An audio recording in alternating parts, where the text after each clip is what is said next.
Damas y caballeros, sean bienvenidos al umbral de una travesía tan humana como eterna, presentada con orgullo por a one storyteller, la cosa donde la verdad, et no team vestas de emotion y la memoria cobro vuelo narrativo.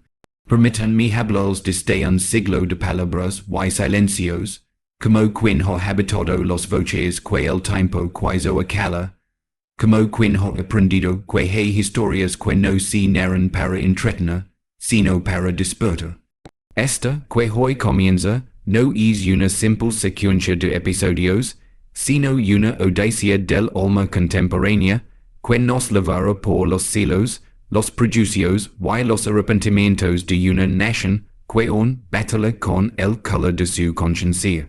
Lo que está a punto de presencia es el primer hilo de un tapiz tejido con heridas antiguas y gestos recientes, donde un hombre, formado en la rigidez de su propia ignorancia, se encuentra frente a la grandeza serena de un general negro a quien por el simple peso del prejuicio se le niega la que le pertenece, pero esta no es la historia del era, sino del despertar, del puente que se construye con manos temblorosas y voluntad redimida.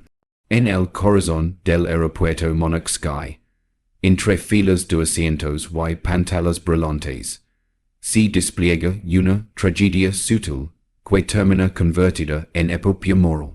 A one storyteller les ofrece no solo una historia, sino una oportunidad, ver con otros ojos, escuchar con el pecho abierto y recordar que cada encuentro es una frontera y cada acto un vuelo. Ajustan sus emotions. Abran su juicio, lo que sigue no es ficción ni sermón. Es humanidad cruda, desplegada con la precisión de un cirujano de palabras, y la ternura de quien, on cree que el mundo puede ser más justo si lo contamos bien. Sean bienvenidos a discriminación en los siglos. El arrepentimiento de un racista al negar acceso a primera clase a un digno general negro. Que comienza el primer ascenso. En el corazón palpitante del aeropuerto internacional de Atlanta, donde miles de almas cruzan cada día sin apenas rosas, donde los despedidos tienen el sabor salado de los lágrimas y los reencuentros un aroma de café recién hecho, una manona quiera se convirtió en el telón de fondo de una historia extraordinaria.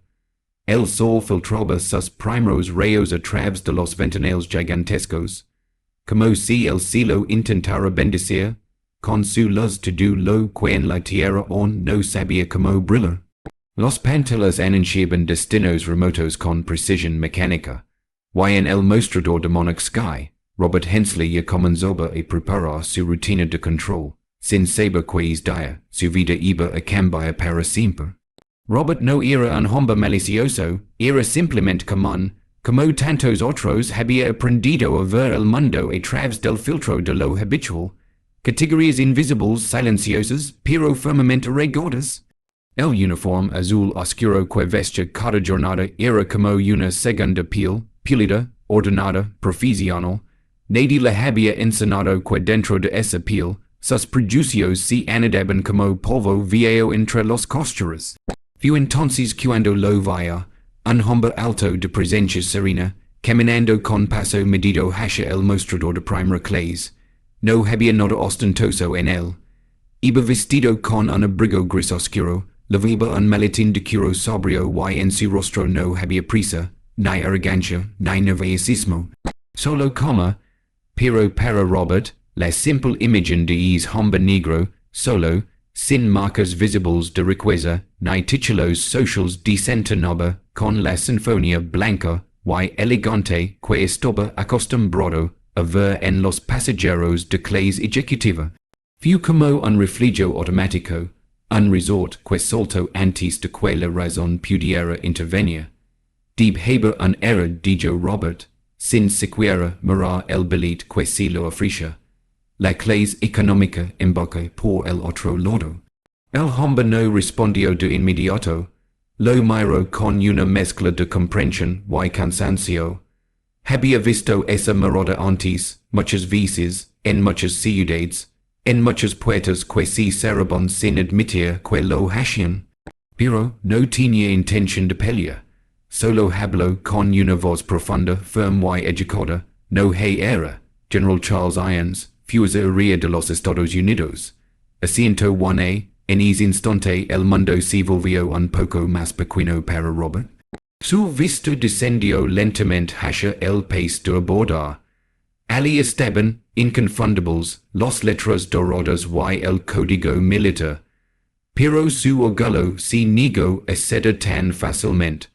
Movido por una inseguridad vestida de protocolo, murmuró algo sobre verificar datos con la seguridad. A su alrededor, el ambiente se había vuelto denso, como si él supiera que algo injusto estaba ocurriendo. Nadie hablaba, nadie intervenía, solo se sentía la punzada silenciosa de una indignidad repetida tantas veces que pesó parte del mobiliario. Y entonces ocurrió algo inesperado. Una niña, de no más de 8 años, se acercó. Llevaba un abrigo rosa y el cabello recogido en trenzas. Tenía los ojos grandes y una inocencia intacta. En su mano, sostenía una galeta que se había estado comiendo minutos antes. La extendió hacia el general con una sonrisa genuina. Mi papá también es militar, dijo. El dice que ustedes procian a los buenos. Hubo un silencio que lo envolvió todo. El tipo de silencio que no nace del miedo, sino de la vergüenza. Robert sintió que algo en su pecho se quebraba, pero no de manera audible. Fue un crujido interno sutil que solo uno mismo puede escuchar cuando la verdad comienza a hacer grietas en la armadura de la indiferencia. Mientras el general aceptaba la galeta con una sonrisa breve y agradecida, sin rencor, Robert solo podía mirar sus propias manos. Temblaban, aunque él no lo entendiera del todo. El embarque fue autorizado minutos después, pero la herida ya estaba hecha. No en el general. Él llevaba tantas cicatrices invisibles que una más no lo detendría. La herida quedó en Robert, en ese rincón del alma donde por fin entró la luz. No lo sabía todavía, pero aquel simple acto de discriminación, tan ordinario y tan devastador, había sido el primer peldaño de su transformación. Esa noche, mientras las luces de la ciudad titilaban a través de la ventana de su pequeño apartamento, Robert Hensley no podía dejar de pensar en el rostro del general, ni en la niña, ni en sus propias palabras. Para matar el insomnio, se sentó a revisar los reportes de pasajeros y documentos olvidados por los compañeros de turno. Entre los papeles encontró una carpeta doblada que parecía haber sido dejada por accidente. En su interior, un artículo amarillento fotocopiado, con un título en negritas, El Hero de Kandahar, General Charles Irons y la Operación Rescate. Comenzó a leer. El relato hablaba de una emboscada en Afganistán, de un convoy atrapado en un valle estrecho, rodeado por insurgentes. El general, entonces coronel, había liderado una operación suicida para salvar a sus hombres. Desobedecen, do órdenes superiores con tal de no abandonar a ninguno. Sacó con vida a 2 soldados, arrastrando con sus propias manos a los heridos entre la metralla. Entre ellos, se encontraba un joven teniente llamado Jeremy Lowell, hijo del entonces vicepresidente de Monarch Sky, actual CEO de la aerolínea, para la cual Robert trabajaba desde hace más de 15 años. El impacto fue físico, como si el se hubiese vuelto ácido. Robert se reclinó en su silla, sintiendo un vértigo extraño. Había tratado como un intruso, con sospecha y desdén, al hombre que había salvado la vida del hijo del dueño de su empresa. No por error, no por exceso de protocolo, por costumbre, por refugio, por esa vieja y cálida costumbre de decidir, con la mirada, quien merece respeto. El nudo en la garganta no se deshizo, ni con agua, ni con lágrimas, porque las lágrimas no salieron no han. Lo que vino fue un temblor interno, una sensación de haberse convertido en todo lo que juró no ser. y por primera vez en muchos años Robert deseó sinceramente haber sido mejor. Deseó, con todo su ser, tener el valor de enman, dar no solo lo que había hecho, sino todo lo que había calido durante tanto tiempo. Robert permaneció solo en la sala de control después de su turno, el silencio del aeropuerto vacío colgado como un manto sobre su espalda. Afuera, los aviones seguían despegando, pero para él, todo permanecía suspendido. En su escritorio on yasha el artículo impreso sobre el general Irons, como si lo vigilara, como si el papel supiera que contenía una verdad imposible de ignorar. Cada palabra le pesaba. Sacó a sus hombres arrastrándose entre el fuego, con metralla en el hombro, y sin una sola orden que lo respaldara. No volvió para ser aplaudido, volvió porque nadie debía quedarse atrás. Robert lo leyó 3 veces, y en cada lectura sentía como si desmoronaba la imagen que tenía de sí mismo, como pudo mirar al rostro de ese hombre, verlo todo, y aún así no ver nada. Dormir fue imposible. Cuando por fin cerró los ojos, los sueños lo acorralaron. No eran pesadillas claras, sino fragmentos distorsionados. El mostrador de embarque dispone, dado de voces que lo acusaban, un avión cayendo sin fin en un cielo negro, la niña de abrigo rosa gritando entre los lomas, sosteniendo on la galita, dispuesto empapado en sudor, el corazón golpeando con una fuerza que no podía atribuir a la cafeína, era otra cosa, era culpa. A la mañana siguiente lo veía, al general, sentado en la sala VIP, esperando su conexión hacia Washington. Estaba solo, leyendo con una calma que parecía intocable. Robert se acercó con pasos torpes, más hombre que uniforme, más carne que orgullo. Se plantó frente a él sin saber exactamente qué decir, pero las palabras salieron sin defensa. General, murmuró con la voz quebrada, quisiera disculparme. Mi comportamiento fue inapropiado. Irons levantó la vista, sin hostilidad. Solo humanidad. ¿Sabe algo, señor Hensley? Dijo, con esa calma que lástima. He aprendido que muchas puertas se cierran antes de que uno siquiera llega a tocarlas. Pero lo que más duele no es el rechazo. Es la certeza de que nadie en esa puerta pensó siquiera en lo que uno ha vivido. Robert tragó saliva, algo ardía en su pecho. El general volvió la mirada a su libro. La disculpa es un comienzo añadió, pero no cambia lo que pasó. No cambia lo que sigue pasando, y que puede cambiarlo. Memoria, y a quien, fue entonces cuando Robert supo que el perdón no era una meta, era un punto de partida, y que el verdadero vuelo aún no había comenzado. El sobre estaba sellado con esmero, dirigido en caligrafía temblorosa a una base militar en Maryland. Robert no sabía si el general Irons aún se encontraba allí, si alguien abriría esa carta, o si terminaría olvidada entre miles de mensajes formales, informes logísticos y correos institucionales. Pero no importaba. Enviar esa carta era, para él, como dejar una piedra al borde de un río por el que había navegado a oscuras, una señal, un acto de humildad, una promesa. Los días siguientes transcurrieron con una calma extraña. El programa de sensibilización, que en un principio había parecido una iniciativa tímida, comenzó a crecer.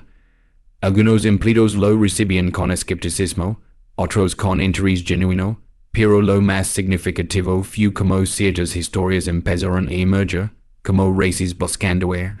Un agente de seguridad contó como su abuelo, un afroamericano que había luchado en Corea, fue obligado a bajarse de un autobús militar por sentarse junto a un oficial blanco. Una azafata latina relató que hoy, en vuelos internacionales, los pasajeros suelen asumir que no habla inglés.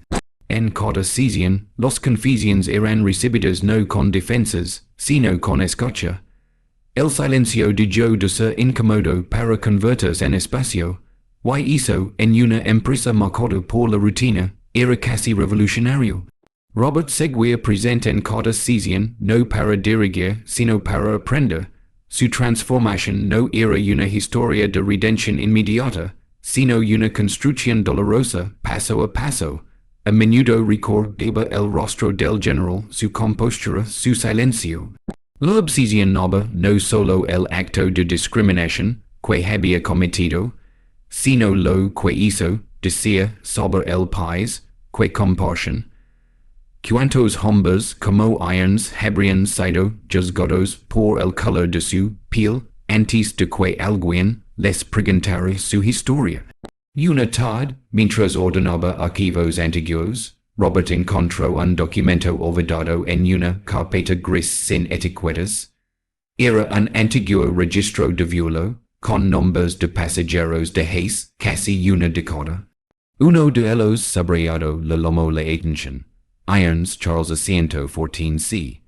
La fecha coincidía con un periodo particularmente conflictivo en la historia reciente del país. Disturbios raciales en varias ciudades, tensiones políticas al rojo vivo, titulares cargados de furia. Lo que lo estremeció fue el reporte adjunto, escrito por un supervisor ya jubilado. Se trataba de una queja interpuesta por un pasajero que se había sentido incómodo por tener a un hombre negro a su lado en clase ejecutiva. El texto finalizaba con una nota inquietante. LSR. Irons fue rubricado sin incidentes, a su expreso deseo de evitar altercados. No había réplicas. No hubo defensa. Solo una transacción silenciosa de dignidad por paz. Robert apretó los dientes. El documento se arrugó entre sus dedos sin que lo notara. El peso de lo no dicho, de lo normalizado, le revolvía el estómago. Comprendió entonces que su era no había sido un acto aislado. Era parte de una red invisible de renuncias cotidianas, de silencios que se asumían como mayores, de gestos pequeños que iban acumulando el cansancio de siglos. No bastaba con no repetir el daño. Había que reconocerlo. Semanas después, el presidente Monarch Sky anunció, en un acto sobrio pero cargado de intención, la instauración de una nueva sala VIP en el aeropuerto principal de la campaña. No llevaría el nombre de un patrocinador, ni el de una figura histórica convencional. Se llamaría sala Charles Irons, el anuncio causó un revuelo inesperado. Algunos cuestionaron que se destacara a una figura militar por una anécdota aparentemente menor. Otros lo defendieron como un gesto simbólico poderoso. Pero lo que nadie sabía era que detrás de esa decisión había una carta. Una carta escrita por Robert, compartida en privado con la directiva, en la que narraba lo ocurrido, con cada detalle, cada era, cada aprendizaje. El día de la inauguración, el general Irons estuvo presente. Vestido de civil, con la misma sobriedad que aquel día en el mostrador. Su presencia llenaba el espacio sin necesidad de palabras. Cuando fue invitado a decir unas líneas, se acercó al podio con la lentitud tranquila de quien sabe que no debe probar nada. No vengo a hablaros de guerra, dijo, con la voz clara y posada. Vengo a hablaros de paz. La paz no es la ausencia de conflicto, es la presencia de justicia. Y para que haya justicia, tiene que haber memoria. Su mirada recorrió la sala. Se detuvo apenas un segundo en Robert, quien estaba en la tercera fila, con los ojos humedecidos, la espalda recta, el corazón expuesto. El perdón no es un fin, continuó Irons, es un puente. Y mi honra sabe que, aunque breve, mi historia ayudó a tender uno aquí. Hubo un aplauso contenido, respetuoso, casi temido. No era un momento de celebración. Era un momento de redención compartida. A la salida, el general se acercó a Robert, no lo abrazó, no lo felicitó, solo extendió la mano y dijo, gracias por no esconderse. Fue entonces cuando Robert supo que el perdón no siempre llega como una lluvia cálida, sino como un viento que te empuja hacia lo que ondula. Lo aceptó sin orgullo, pero con entereza, por comprendió, por fin, que no se trataba de redimers por un acto. Se trataba de comprometerse con una verdad, et más grande que uno mismo, que cada ser humano merece ser visto con dignidad antes de ser juzgado, y que los heridas más profundas se sanan no con palabras, sino con actos que permanezcan. La rutina en monax cambió, imperceptiblemente al principio, como una aguja que modifica su curso por apenas un grado, pero que con el tiempo la eleva hacia otro horizonte. La sola Charles Irons se volvió algo más que un gesto simbólico. Se convirtió en un refugio de dignidad, en un lugar donde se honraban no solo los méritos, sino las memorias que habían sido ignoradas durante demasiado tiempo. Pasajeros de toda condición ingresaban sin saber su historia completa, pero algo en el espacio los detenía, la fotografía del general en la pared, el silencio respetuoso que envolvía la estancia, el personal más atento, más presente. Era como si él mismo se hubiera vuelto consciente. Robert, sin embargo, no se sintió un hombre diferente, ni quería sentirse así. Había aprendido a desconfiar de las transformaciones súbitas. Lo que vivía era una transición constante, una exigencia diaria. Cada interacción era una oportunidad para no retroceder. Había momentos difíciles. Algunos compañeros hacían bromas que bordaban el prejuicio. Algunos pasajeros lo provocaban con exigencias y desprecios. Y en esas ocasiones se encontraba a sí mismo respirando hondo, recordando la firmeza del general, su voz serena en medio de la humillación. Una noche cerrada de invierno, mientras la nieve se acumulaba sobre las pistas y los vuelos se retrasaban uno tras otro, un avión proveniente de Dakar aterrizó finalmente con horas de demora. Entre los pasajeros se encontraba una anciana de rostro curtido, envuelto en un abrigo raro, con los ojos abiertos por la ansiedad. El joven agente que le asistía hablaba apenas unas frases en francés, pero la señora, temblando de frío y de agotamiento, no lograba entender nada. Robert la veía desde lejos, se acercó sin pensar, no hablaba su lengua, pero algo en su mirada le era familiar. El cansancio de quien ha soportado demasiado en silencio. Le extendió una manta, le ofreció un asiento más cálido y pidió a una compañera senegalesa que trajera. La anciana iba a reunirse con su nieta tras 20 años separados. El violo la había dejado desorientada, con miedo de haber perdido su equipaje, sus documentos, su destino. Robert no dijo mucho, solo escuchó.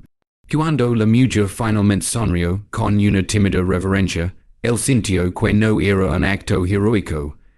Era lo que debía ser siempre, humanidad sin condiciones. Días después, esa escena fue captada por una cámara de seguridad y enviada como parte del bolt en interno de Monarch Sky. Lo llamaron el gesto que abriga. No mencionaron su nombre, no lo necesitaban, quienes lo conocían sabían, pero lo que más conmovió a Robert fue el mensaje que apareció en su bandeja de entrada una semana después.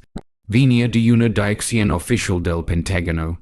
El remitente era el asistente del general Irons. El mensaje era breve. El general leyó su carta. No suele responder, pero me pidió que le enviara esto en su nombre. Adjunto venía un escaneo de una nota escrita a mano. La letra era sobria, firme. Robert Hensley. He aprendido a no esperar justicia. Aprendí a no pedir respeto. Pero usted me ha enseñado que hay hombres que saben rectificar. Le agrades que el puente siga construyendo. Los lágrimas llegaron sin aviso. No fueron violentas ni desesperadas, fueron silenciosas como una lluvia que limpia que purifica. En ese momento comprendió que su transformación no había terminado, que nunca terminaría, porque en un mundo construido sobre desigualdades históricas rectificar no es un acto. Es un camino. En los meses que siguieron, Monarch Sky impulsó una serie de campañas públicas donde visibilizaba historias reales de pasajeros y trabajadores que habían enfrentado discriminación, y la habían superado con dignidad. Uno de los piezas más emotivas fue un corto titulado El violo de la conciencia, donde se recriba el incidente del general Irons. La producción cuidó cada detalle, la expresión contenida del oficial alza rechazado, la tensión en el mostrador, la mirada de la niña que presenciaba el momento sin comprender del todo, pero sintiendo la injusticia. La escena final mostraba al mismo oficial, unos después, cruzando por la sala que lleva su nombre, detenido ante su retrato. Al fondo, una voz narraba, a veces, los batallas más difíciles no se libran en trincheras, sino en pasillos cotidianos, donde el uniforme no te protege, y el enemigo es la indiferencia, pero incluso allí, la dignidad puede volar alto. El corto se volvió viral, no por su técnica, sino por su verdad. Comentarios de exmilitares, estudiantes, madres, trabajadores de aeropuertos de todo el mundo inundaron los redes. Esto me pasó. Esto le pasó a mi padre. Gracias por mostrarlo. Nunca pensé que lograría con una historia de aeropuerto. Y entre los comentarios uno destacado, sin firma, no esperábamos justicia, pero alguien, al fin, nos vaya. Robert lo leo uno y otra vez, no supo si venía del general, pero no importaba, porque entendió que el verdadero legado de esa historia no estaba en nombres ni homenajes, estaba en los ojos que ahora miraban distinto, en los puertas que se abrían sin sospecha, en los gestos que no necesitaban ser grandiosos, porque habían aprendido a ser justos. Wyong nunca más volvió a cruzarse con el general, lo sentia presente cada vez que ofrecía una sonrisa sincera, cada vez que escuchaba sin prejuicio, cada vez que recordaba que los siglos también pueden ser territorios de redención. Porque mientras haya alguien dispuesto a mirar de frente su error y convertirlo en acto, el violo, de verdad, nunca termina. Y así, tras recorrer esta senda de sombras redimidas y verdades reveladas, el eco de esta historia no puede quedar en el olvido. Porque lo que acabamos de vivir no fue una simple narración, fue un acto de redención colectiva, un espejo que nos ha obligado a todos a contemplar nuestros propios mostradores interiores, allí donde aún negamos el paso, a quienes más lo merecen. Esta no es solo la historia de un hombre que cambió, es el testimonio de que sí es posible romper con siglos de prejuicio, no con discursos altisonantes, sino con gestos honestos. El dolor no se borra, pero puede transmutarse en memoria viva. Y la memoria, cuando se convierte en historia contada con verdad y belleza, tiene el poder de cambiar conciencias. En un storyteller creemos en ese poder, en historias que atraviesan el corazón, que incomodan al principio y sonan al final. En relatos que no se disuelven en el entretenimiento fugaz, sino que se instalan como un susurro persistente en la conciencia de quien escucha. Si esta travesía te conmovió, si alguna lágrima te cayó sin permiso, si sentiste que esta historia no pertenece al pasado, sino al presente que tú mismo habitas, entonces te invitamos a ser parte activa de esta comunidad. Del me gusta si sentiste el impacto. Comparte esta historia si crees que alguien más necesita escucharla. Suscríbete si quieres seguir volando con nosotros por narrativas que no temen tocar lo más hondo del alma. Aquí en un storyteller, las historias no se consumen, se viven, y tú desde hoy formas parte de ellas.